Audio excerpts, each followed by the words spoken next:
રાજ્ય કક્ષાનો કાર્યક્રમ એક નાના એવા સાવરકુંડલામાં હોય એટલે જનપ્રતિનિધિ તરીકે સૌથી આનંદ મને થાય સ્વાભાવિક છે, એનો મને ગર્વ પણ છે અને આનંદ.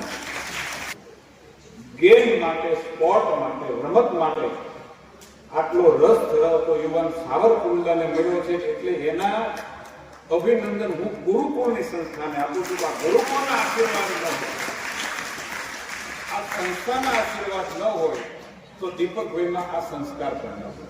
એટલે જેટલા અભિનંદન દીપકભાઈને છે એટલા જ અભિનંદન આ ગુરુશ્રીઓ તમને આ સંસ્થાને છે કે દીપક જેવો યુવાન જે ખેલ સ્પર્ધા એના માટે સાવરકુંડલાની અંદર આવી મહેનત કરે છે.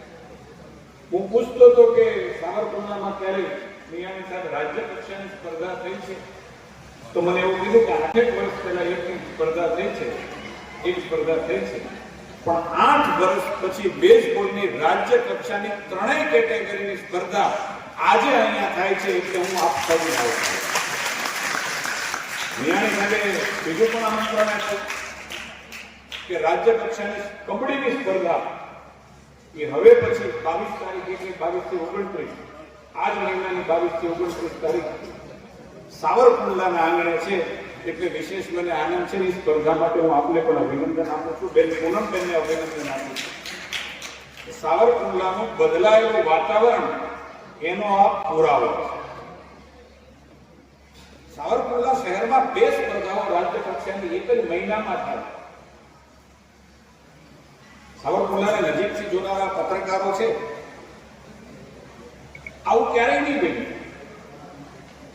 અને અમે એવું માનું છું કે હવે આ વર્ષે 8 વર્ષનો ગેપ ન પડવો જોઈએ. દીપકભાઈ દરેક વર્ષે કોઈને કોઈ સ્પર્ધા રાજ્ય કક્ષાની નથી. મેં જોયું વલસાડથી અહીંયા આવ્યા છે, રાજકોટથી આવ્યા છે, કે બીજેથી કોચિસ આપણા આવ્યા છે, અધિકારીઓ આવ્યા છે, ઓફિશિયલ્સ આવ્યા છે.